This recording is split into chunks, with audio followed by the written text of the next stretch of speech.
Hi, I'm Mario Guerra, the two-time former mayor of the great city of Downey, and I'm here with my co-host, Eric Pierce, the editor of the Downey Patriot. And you're watching Talking Downey with Mario and Eric.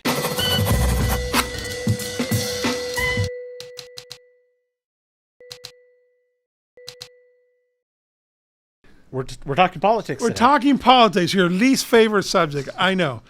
So folks, I mentioned it in the last episode. We collectively, the city took a lot of criticism a couple years ago for kind of not vetting a candidate that had some prior issues and so forth.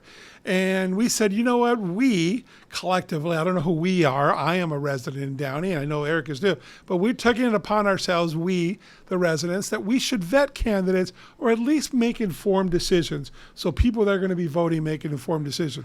So this is a special election a year. We have two special elections, and this is a special edition of our show. Mm-hmm. We're making sure that as we get information, we're feeding them to you about the candidates, what our thoughts are and facts. We're not picking on anybody, but it's very important that you know who they are and what they are. So special edition today, we're calling this election edition or candidates forum.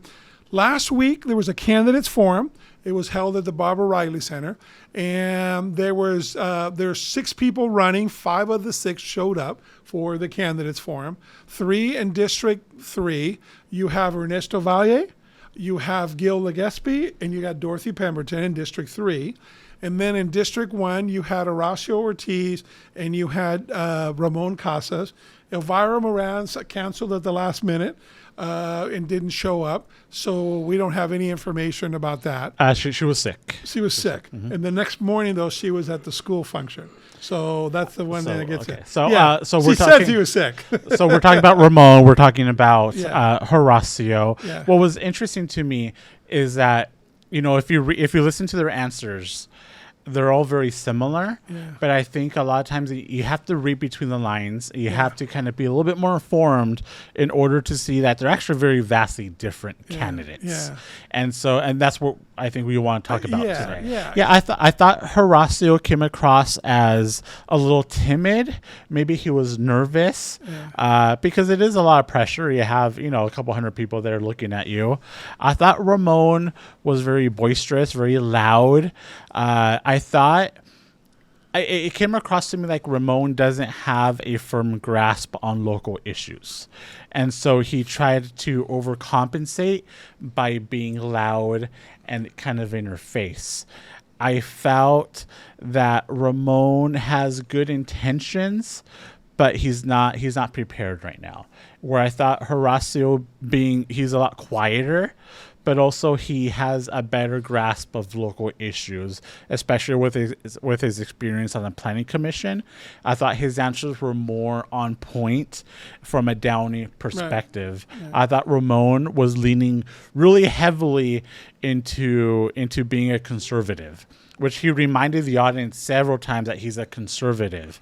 And I think he tried to make it very political when we know that local elections are nonpartisan. Right. But I think Ramon is trying to make it a partisan election because he doesn't have a firm grasp on what's happening in Downey. That was my takeaway. Right. And that's fair. That's fair. What was your thought? I don't disagree with that. Mm-hmm. I mean, I think they're both good people. I think I think Mr. Casas is a little bit raw and maybe naive about what local government can do at this point down there. I think he needs to serve in some other capacities on there before he can do that. I don't think he's ready for the council for that. Horacio, you're right. He seemed, I don't know. There's some points when Ramon stands up and starts yelling or whatever, and you kind of look up and it's almost like, please don't hit me, kind of thing. I mean, that's just commentary on my part. So, but then I'm also going to go to the elephant in the room, and we alluded to it earlier, but then you have Elvira not showing up, and so here the people can't make that contrast. we invited her to the show and she didn't want to come, and that's okay. But all the other candidates, 4 of the 6 candidates showed up, at least got their position. Here's another way on there that she had to at least show herself. So the day before at the Kiwanis breakfast, so she was there. I was there as your speaker, with you and everybody else. You guys asked me to speak about the Army, and I enjoyed it, by the way. I don't like getting up that early, but so she was there. And then she was supposed to attend. She even says, I'll see everybody tomorrow night. Please come and so forth. She made that announcement. But then on Thursday, that very next day, she calls in sick a few hours before and so forth. She was sick. Okay, and you think, God bless her. You don't want anybody to come if they're sick. But the very next morning, bright and early, she's at a PTA meeting. And this is the rumors that maybe the questions that were going to be asked. Or so anyway, I don't even want to go there. But to me, I think it's a lost opportunity. I don't know. If I'm running for office and this is my chance to show myself to the community on their both times, I'd run. I don't care. Unless I had COVID, I'd be there, okay? Even if I didn't feel good per se, which I'm not blaming her for that. But I don't know. It's almost like you can't hide in the basement the whole year and hopefully nothing comes out and then you get it. So I'm disappointed for people in District 1. Because they didn't get to see the contrast on the answers and stuff like that. Sure. So that was my commentary. But yeah, I think right now we don't know what Elvira's positions are. We don't know how she would respond. We don't know how she would have responded to those questions. Did she ever fill out? Maybe she should fill out a questionnaire with those same questions and see come up. So at least the people know her positions. I did that commentary a couple of weeks ago, and at least some of the words getting out. But and the reason I would disagree with that part, because I feel the candidates who were there in attendance, they didn't know the questions that were going to be asked, so they were kind of kept on their toes. I feel if you get the questions ahead of time, you're allowed to prepare an answer. That takes away some of the Eric, if you've lived in the city of Downey over the last 2 or 3 years, okay, you would anticipate, you would expect, you better hope that the very first question is, have you ever been arrested? Okay, have you ever? So that was the first question on there that was put out to everybody, and everybody said no and so forth. So maybe to me, and that's what the rumor mill starts on there. But we shouldn't talk about rumor, because that's just speculation. But yeah, it is speculation. But that question is going to be asked. Yeah, as it should, especially considering what happened. Thank you. With Catherine That is Alvarez. the only question that if I was a candidate, I would have expected to be asked. And you know what? And so when everybody there, the 5 candidates, said no, that they haven't been arrested. Right. Now there's no way of knowing whether somebody's telling the truth. I mean, we're just holding them, we're going to trust that they're telling us the truth. Well, but I think now everybody can do the research now. There's enough time before the election. So now they're on record. But I don't know if anybody is. I mean, I would hope so. Yeah. Well, we're talking about it, so somebody go out there and, pay the $35 to look for the records check. I want to talk about Ramon. One thing that kind of rubbed me the wrong way is that we're talking about redevelopment in Trader Joe's and Sprouts and, those type of businesses. He made it seem very simple to bring a Trader Joe's into Downey. He talked about having the connections to bring those type of businesses. He talked about a Dave & Buster's. My issue is that you don't have to be a city council member to do that. If you want to help your community, you can do it now. It's easier to do it if you're not on the city council. You can make those phone calls. If you have the connections to bring in a Trader Joe's, why are you not doing it right now? And if it was that simple, we would have had Trader Joe's.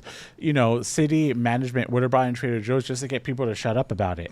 But it's not that simple. I feel he really kind of minimize how difficult it is to recruit, and the overarching issue of why we don't have them, which we've talked about in the past. Right. So I think that goes to youth and experience, naivete of government, and so forth. Like I said, I think he probably means well, and he's probably not a bad person. I just think he's too raw. And number one is I think he should get involved in the city, because some of the things that he mentioned are also like national programs or things that are illegal to do and so forth. It's like, as a former mayor, I kind of know you can't do that. Sure. Horacio, I felt had, he has a better resume in terms of being a chair of the planning commission. He mentioned being in DC and his role in bringing a Shake Shack to downtown Downey. He voted against Ojos Locos. So he has more there. There's more substance to his local resume that he's as a business owner, the things that his restaurant faces, and dealing with all the government agencies and just the taxes. Do you know that a restaurant has like 14 different agencies you got to report to? It's like it's crazy. So anyway, so I think the question though is, from just talking about the forum, Ramon was very forceful in his comments, where Horacio was quieter. It was actually kind of difficult to listen to him. I don't know what role that would play, how that's going to appeal to voters. I don't know. I really don't know. And there might be more voters now who are partisan. They want a conservative, no matter their resume or what they want to do or can't do in Downey. I don't know. It's interesting. I don't know. I think they should have put the candidates up on the stage so everybody can see them more too, instead of the same eye level. And it was, some stood up and some didn't. I agree. It was awkward because some of them would stand up to talk, other ones wouldn't. Yeah. I was in the back of the room. It was really difficult to see them when they were sitting. Yeah. So okay, all right. So District 3. You want to go? You go first. You go first. On there. Well, District 3. So you had Ernesto Valle, you had Dorothy Pemberton, and Gil Legaspi. So I thought, they all seem like decent people. I think there's a big contrast about the experience and what you've done in Downey. I'm partial, so I'm not making no bones about it. I'm partial to Dorothy because I've seen her too many different things here. Gil Legaspi, he left himself open for some things. He got nervous when the money was talked about from outside the city. I thought that was really interesting, where his comment, which I can't believe he said this, he says, "Oh yeah, I take a lot of money from developers because I'm business friendly." So really, it's like, no, it's the other way around on there. You can be business friendly without taking money for them. I just thought it was interesting. So those particular comment. Then he called out Mayor Rick Rodriguez, like literally called him out. It's like, you're an idiot. What are you doing? Because he was calling out that Mayor Rick Rodriguez, which had the seat before, very well respected in the city, had endorsed Dorothy along with other former mayors, Claudia Fermetta, well, she's current mayor, but myself, Dr. Brosmer, several of us former mayors, Alex Saab, and then he says, yeah, Mayor Rick Rodriguez, so look where she's getting her support from on there. And he's back there nodding his head. And everybody, it's kind of shocking because, and you're an idiot because it's the other way around. She's got the local support of the people who know. That's not a coalition of bad things. These are people that care. For all these people, Rick Rodriguez can live anywhere he wants. Alex Saab can live anywhere he wants. I can afford to live anywhere I want. And we're still here in Downey because we love the community. So you'd think our voices would carry something. So dumb political move on his part. And he burned his bridges for anything else on there. So that just shows you the inexperience. But so just jump in on that point. And one other thing too, I thought, did he say that he works as a reserve officer every Saturday for the last 10 years? I don't remember the quote, but that's not true, though. Yeah, it's not true. It's not true that he had worked every Saturday for 10 years. I don't even think you're allowed to do that, but I thought those were kind of, so. The comments about the former mayors was interesting to me. Yeah. I was standing next to Rick Rodriguez when he made that comment. He couldn't believe it. Rick couldn't believe the comment. It was strange because Gil Legaspi has also supported by select former mayors. Fernando Vasquez, it's coming out Mario Trujillo, even though it's not official endorsement, and Kurt Kartosian. It's on his brochure. So they're both. So between him and Dorothy, they're both supported by former mayors. That was it. Was a strange comment. It was interesting to me. I felt like Legaspi was more on the offensive and trying to put down Dorothy Pemberton, which I think is kind of a strange strategy. Yeah. Because you can't really, whether you're going to vote for Dorothy or not, it's hard to argue with her resume of community service. Yeah. You know, Dorothy's a good person. Yeah, 30 years. She's been involved in everything. I've never heard anybody say anything negative about Dorothy. Now that it's political, I feel like people are starting to create these controversies. Yeah. But in the 20 plus years I've known Dorothy, everybody loves Dorothy. Yeah. So why would you? It seemed like a strange strategy. Yeah. I think Legaspi would have been better off talking about himself and his law enforcement experience as a reserve officer and what he wants to do for Downey.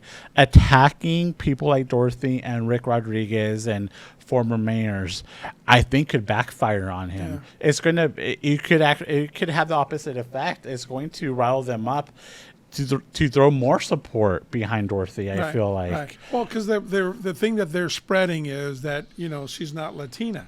There, she doesn't speak Spanish, or that and it's like, why is that an issue on there? But some of his supporters are all saying, like, oh, she can't win because she doesn't have a Latino name, which kind of goes to him throwing in the Contreras at the last minute, because people have done the research on there. He never used the Contreras before, not on his real estate license, not on his home that he owns in Montebello and so forth, and then how long he's lived there and stuff. But so all these things on his record are starting to come out.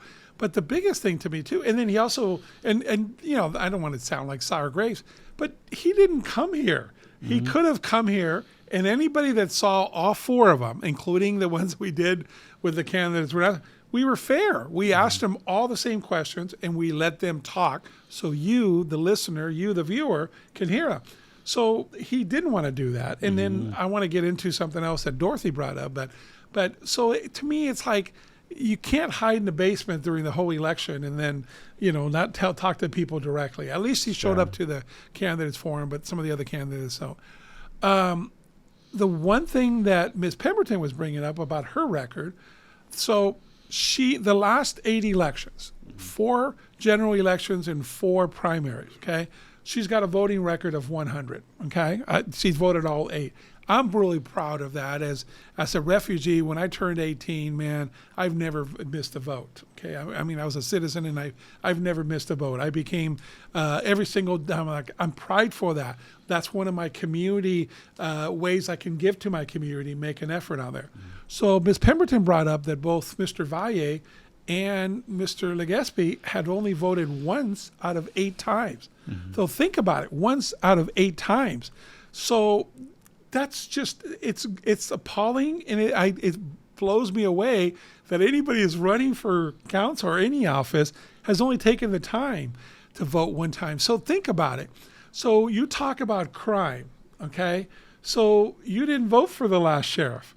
Or the last 2 sheriffs on there. You're talking about the DA. You didn't talk about bills and propositions that impacted us all, to pay higher taxes, to law enforcement, to build, and so forth. You didn't vote for any of that stuff.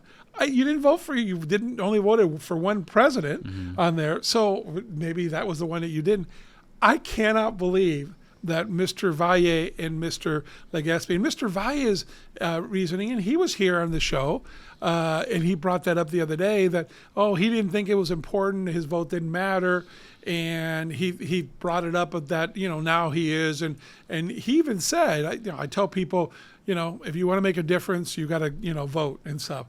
But I don't know, it's after the fact. I mean, it's like, wow, so now you want everybody to vote for you, for both these gentlemen, to vote for you, and you couldn't take the time to vote. The gall, it just blows me away.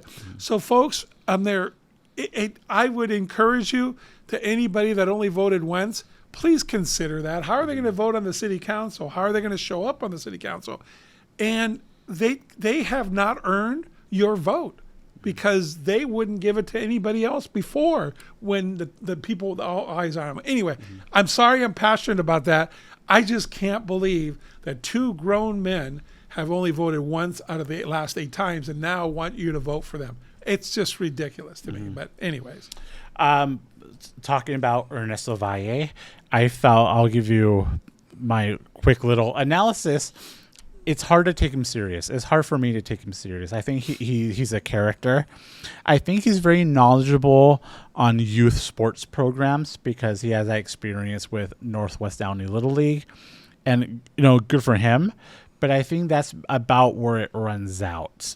I felt like he made the spectacle of taking off his tie and saying that I'm not a politician, whatever.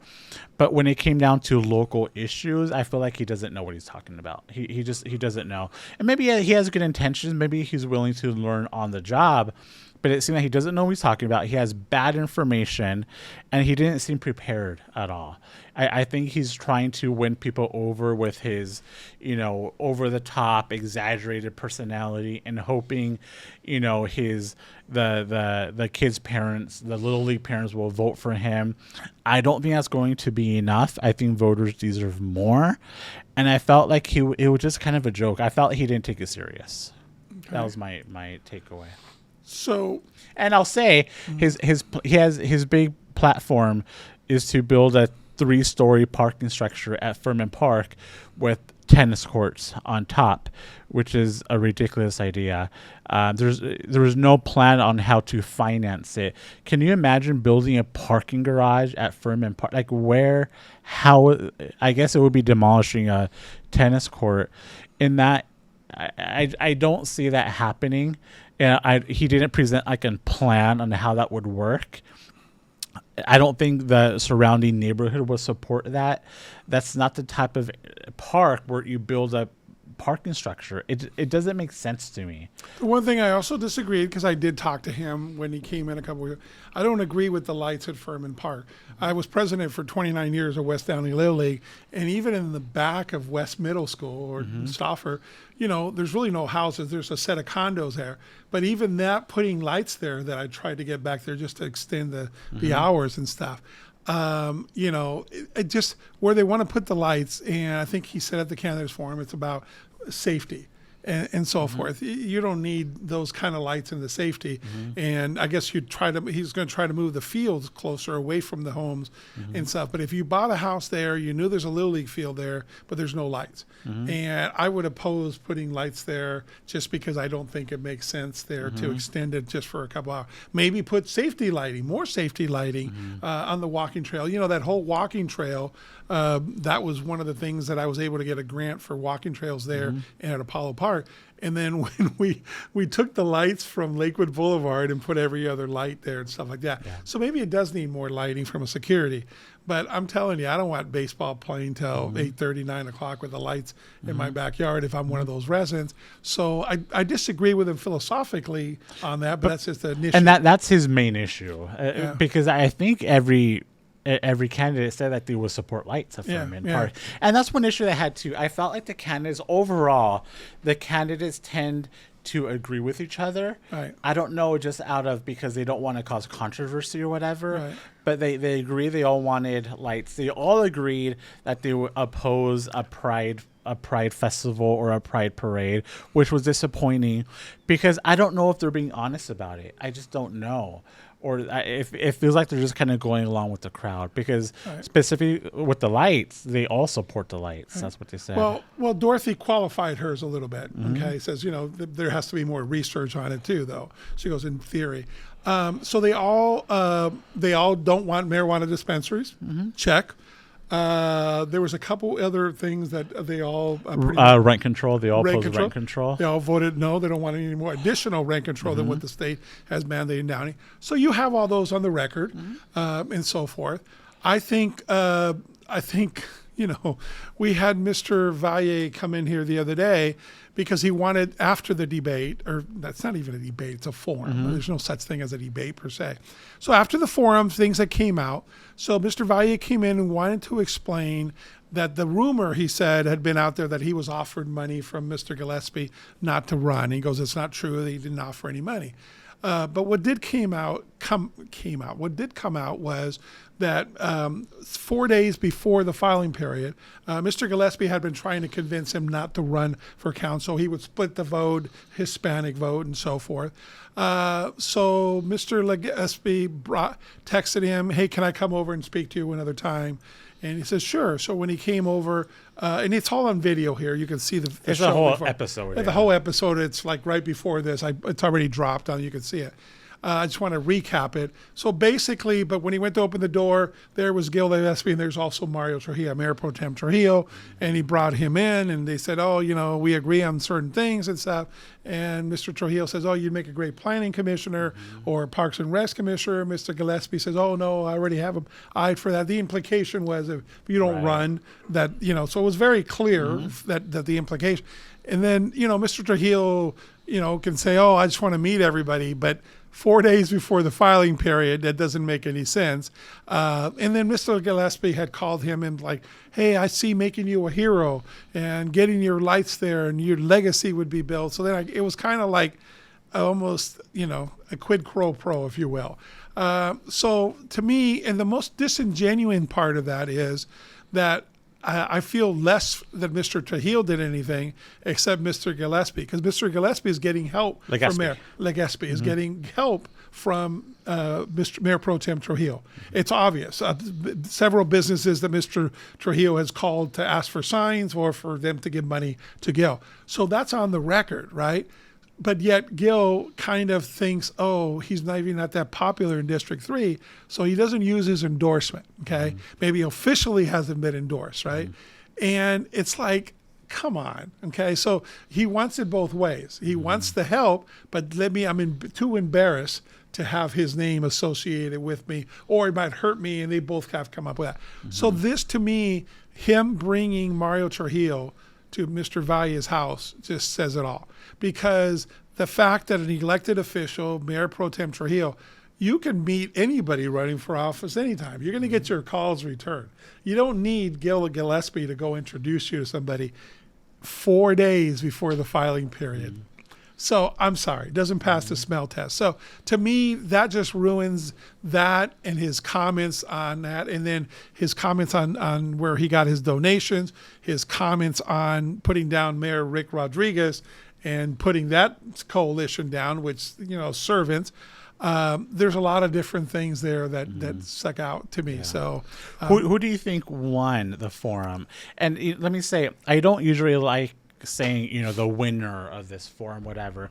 But I saw some of the candidates put it out there themselves. They were declaring themselves the winner. So let's play this game. Let me go first, actually, saying that, because it annoys me that people do that. But since they started it, I'm going to give my opinion. I think Dorothy came out the winner, Dorothy Pemberton. I think Horacio Ortiz came out the winner. And the funny enough, not so much because of what they specifically said, but because of the actions and the comments of their opponents. I think Dorothy won it.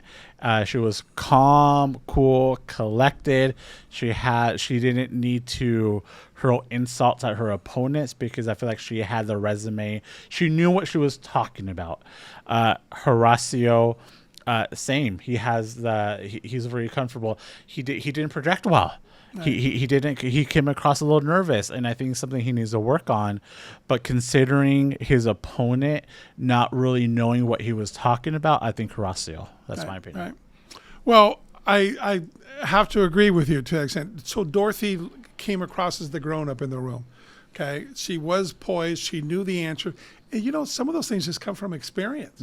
Again, when you're, YMCA president, Sir Optimus president, you're on the Public Works Commission, you're all these different things. I mean, she was on the Measure S committee with me that we helped, make sure that the city was spending $50 million properly, So the experience is there. It's 30 years. It's not fake. It's whatever. She really has been.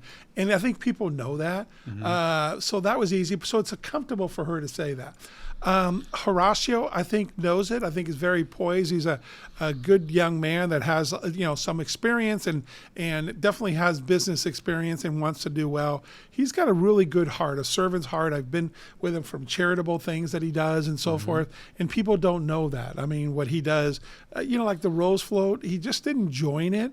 In the past, he's actually involved as a chaperone in helping them raise money and so forth. So he gets his hands dirty when he does that. The one thing the one comment too that I want to disclose, because I did find out from him later, he was a little timid, but he wasn't feeling good. He was sick that night to that point that he wasn't feeling well, but he thought it was important for him to go. So maybe that impacted some of his things on there, but he thought it was important for him to be there because he was kind of shy or quieter and so forth. And people, he had to speak up on there. So I don't disagree. So if you had to pick winners, it's an easy call between those two. Yeah. They knew their subject matters. There's the two people that I think the city should represent, and it's not even close. Video of the forum is posted on the Patriots Facebook page. It's actually a pretty good video, good quality. Check it out. I mean, come to your own conclusions. Watch the video. Research the candidates, and November 7th is such a big 2 elections, District 1, District 3. There's too much at stake to elect the wrong people. Right. So I'll give a plug to you for the Downey Patriot. I know, it'll probably be out by then. This show here, it's a special one. They'll probably put this out on Sunday. So by that time, you'll have read Eric's story in the Downey Patriot, kind of his analysis of it. And you'll have read Alex Dominguez was more factual, a story that I think you told me that he's doing the Downey Patriot. So the Downey Patriot's been giving us pretty decent coverage on it. And we'll stay involved. We'll talk a little bit more about certain other things as they come up. But this is one in a series of elections you need to know kind of thing. And I hope that you enjoy this. Put your comments down, and we will after the last ones that were politically about this election. We got comments from people supporting certain and that's okay. That's fine. It is what it is. So anyways, so thank you for watching. Thank you for listening. Please show us your comments. We'd love to hear them. This special episode of election coverage of Talking Downey with Mario and Eric.